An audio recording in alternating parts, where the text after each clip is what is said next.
Coming up, welcome to Dubai. If you're in the international drug business, Dubai is a great place to do business from. The new crime capital of Australia. Public enemy number one sorts of criminals can operate with impunity and keep their businesses going. Why our worst crooks and suspected crims. They are people with a lot of influence, a lot of money. Love this glitzy gangsters paradise. The baddest of the bad. The baddest of the bad. That's next on 60 Minutes. It might sound like a strange thing to say, but the crime capital of Australia is currently Dubai. That's because this glitzy megacity in the Persian Gulf has become home to nearly all of our biggest organised crime bosses. They think by moving offshore they're out of reach of federal authorities. But tonight they might be thinking again. An enormous leak of Dubai property records has revealed not only their home addresses, but also how the city has become a prized destination for crooks and suspected criminals from all around the world. Dubai, it seems, has been the perfect place to do dirty business.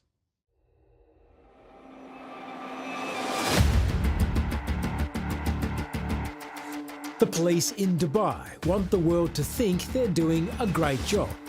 So much so, a few years ago, they created this action-packed video showing their SWAT team on the tail of two of Australia's biggest alleged drug lords. The targets were Benjamin Pitt and Matthew Battar, both living in Dubai at the time, but wanted by our police. Watching this dramatic vision of their arrest, you'd think alleged crooks aren't welcome in Dubai. But, as you're about to see, that couldn't be further from the truth. Tonight, how Dubai became a safe haven for some of Australia's most dangerous suspected criminals.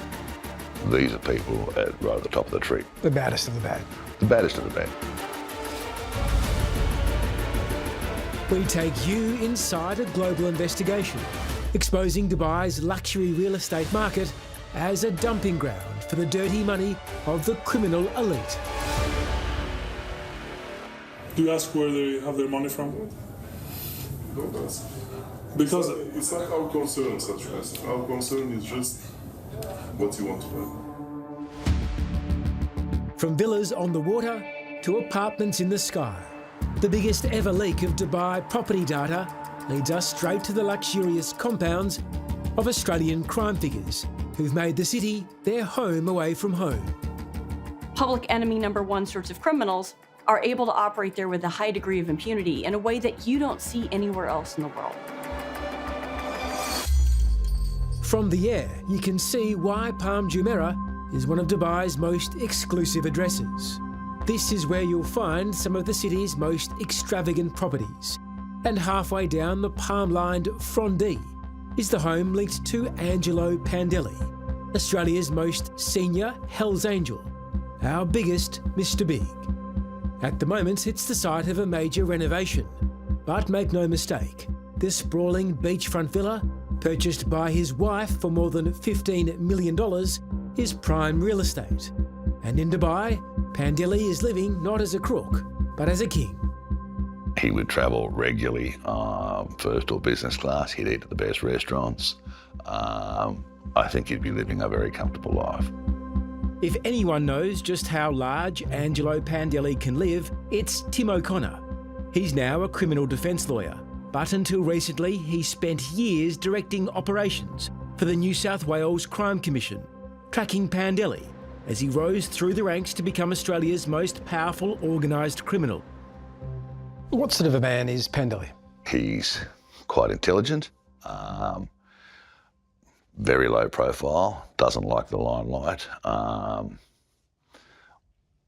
but a person who has made a lot of money, allegedly through drug trafficking. What would you estimate his wealth to be? It would be, I would have thought, in the hundreds of millions. This one man, hundreds of millions? Yes. For the last few years, it's believed Pandelli has been the head of the notorious Aussie cartel, a group of dangerous suspected crime bosses who've organised themselves into Australia's most powerful drug trafficking network.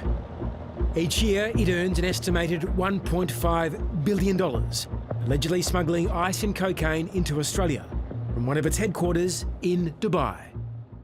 Angelo's biggest asset, by far, is his connection with the Hells Angels. The Angels have representation virtually everywhere in the world. They have supply routes, they have suppliers, they have ready-made networks. If you're going to be bringing drugs into Australia, you need people who can receive it, store it and distribute it for you. A person like Mr. Pandelli could do business, illicit business, virtually anywhere in the world. But O'Connor isn't surprised he chose the United Arab Emirates as a hub. If you're in the international drug business, Dubai is a great place to do business from. First off, its geographic location is great. A hop, skip and a jump into Europe, not far to Southeast Asia, so it's about midway. Secondly, if you want to be moving in the circles with international drug suppliers, it's a place to go because a lot of the European people are already there. Thirdly, there is no tax in Dubai, so therefore a lot of the mechanisms that we would have here in Australia to track the illicit movement of funds, such as tax file numbers, AUSTRAC, don't exist over there. So put simply, Dubai is a great place for someone like Pandelli to move illicit funds from Australia safely, quickly, easily. Perfect. It's not hard to see where some of the ill-gotten gains of the Australian crooks end up. Just 15 minutes from Angelo Pandelli's mansion is the equally impressive Sunrise Bay Tower No. 1. It could be known as the Melrose Place of Australian drug trafficking suspects, because between them, a number of unit owners here were allegedly responsible for more illicit drugs entering Australia than at any other period in recent history. The leaked property data shows a number of crooks clustered in the very same apartment building. What does that tell us? It's a nice apartment block. Sounds like a gangster's paradise. Basically, yes. Apartments on levels 9, 12 and 21 were previously linked to Mark Buddle, the international commander of the Comanchero outlaw bikie gang. Accused drug smuggler Benjamin Pitt bought on level 20. The wife of his co-accused, Matthew Batar, purchased apartments on levels 15 and 23. And the deeds to an apartment on level 14 belonged to Marco Coffin, another suspected member of the Aussie cartel.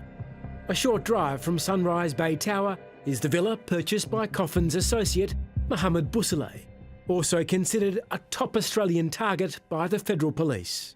They are people with a lot of influence, a lot of money, and would be considered the top of the tree. The baddest of the bad. The baddest of the bad. But in Dubai, the baddest of the bad are in good company. It would seem dozens of the world's worst villains have bought property in this Middle Eastern metropolis. The names appear in an extensive database of property records, obtained by a global coalition of investigative journalists, led by the Organised Crime and Corruption Reporting Project. It features thousands of entries and pinpoints the properties belonging to some of the world's most unscrupulous people. A roll call of the crooked, criminal and corrupt. How significant is this major leak of property data exposing all these gangsters, criminals, the corrupt living in Dubai? It really highlights the role that the UAE plays as this sort of pirate entrepot of the world, a place where any sort of businessman, good, bad, corrupt, full-out criminal, where they can operate with impunity and keep their businesses going. Professor Jodie Vittori is a corruption and illicit wealth expert. She says underworld figures aren't just allowed into Dubai, they're embraced. And the flow of their dirty money actually underpins the booming real estate market. One of the questions is how much the economy relies on this. And it may be that the criminal activity props up a lot of what keeps the UAE the bright, shiny city that the UAE is. Why is real estate, these luxurious villas, these seaside apartments, such a good place to move or launder dirty, drug-tainted funds? If you're going to engage in a great deal of money laundering for criminal activity or otherwise, you're going to need a robust real estate market. It really comes in handy for being able to launder millions and sometimes even billions of dollars in cash. You just can't do that in other situations. You know, maybe you can do that with artwork, maybe to an extent with gold, but there's not very many other ways to do it. And unlike with artwork or gold, you can't live in the place at the same time that you're laundering the funds through it. And as you're about to see, when it comes to purchasing property in Dubai, real estate agents don't care who's buying or how they're paying. Do you ask where they have their money from? Don't ask. Because It's not our concern, such as our concern is just what you want to buy.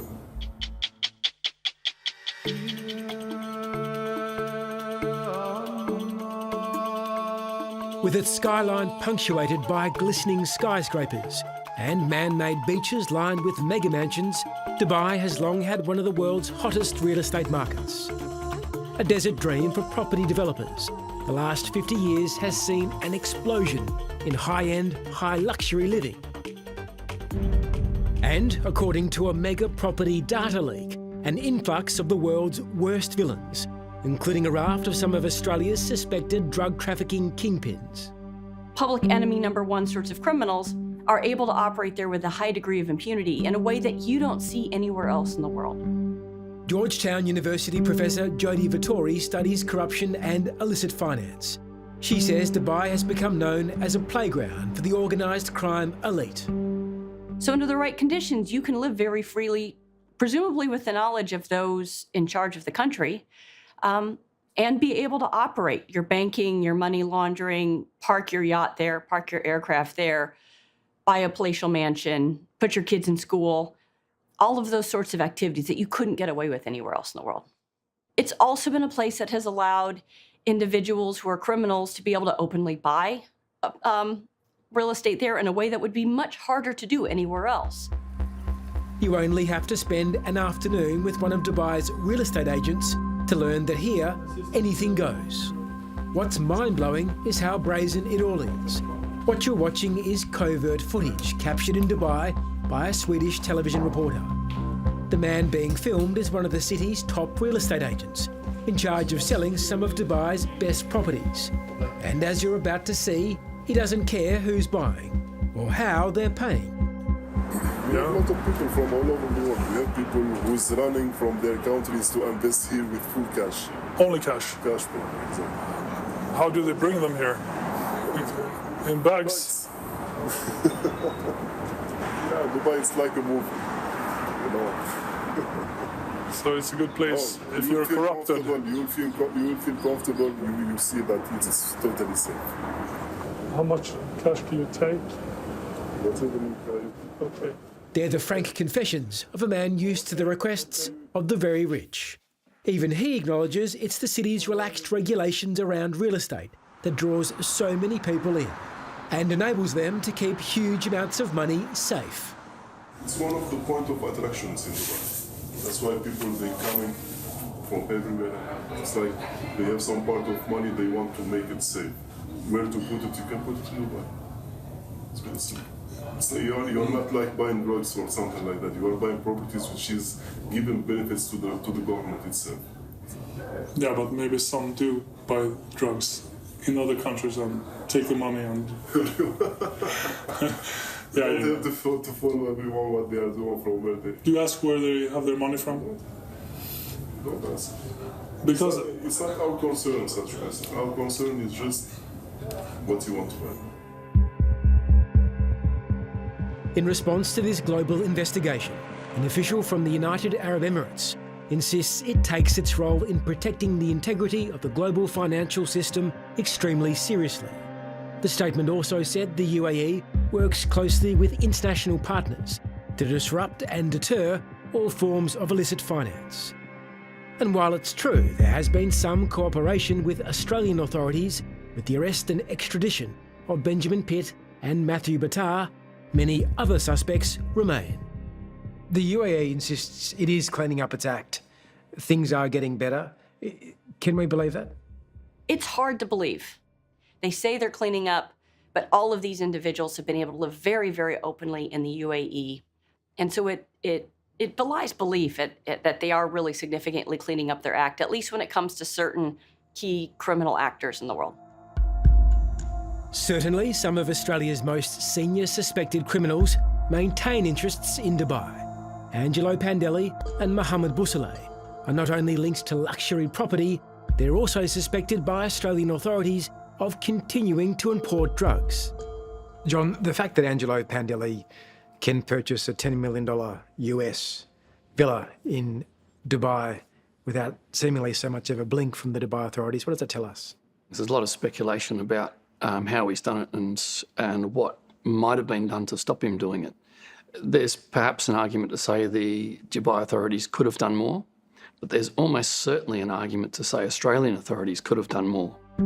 John Chevis is an ex-Australian Federal Police anti-money laundering specialist. He says that what's happening in Dubai is a symptom of a system failure here in Australia.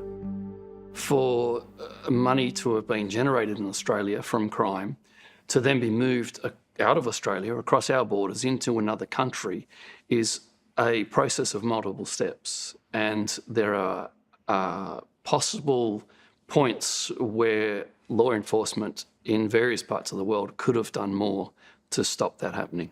So what you're saying is this revelation that all these Australian gangsters are amassing significant wealth in the UAE is actually a failure, potentially, of Australian authorities to stop that flow of money from Australia, drug money, abroad. It is, yeah. There arguably has been occasions where Australian authorities could have done more to stop that money leaving.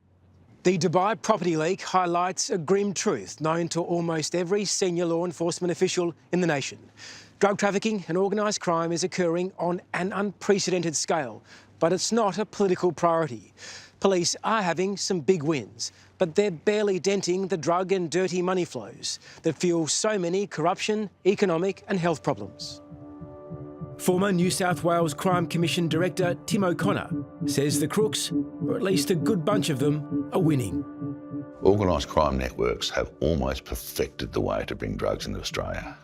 We're a big country, we have a lot of trade. People bandy around figures as to how much we're getting. Who really knows? But the fact is that there's still drugs available on the street. If the Dubai authorities do react to this large data leak by booting out some of these crooks, cracking down on them, what's going to happen to the problem? Look, ultimately, they just might move to another jurisdiction where they can do the same thing.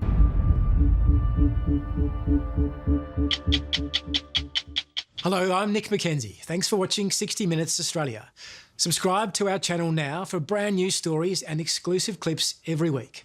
And don't miss out on our Extra Minutes segments and full episodes of 60 Minutes on 9now.com.au and the 9Now app.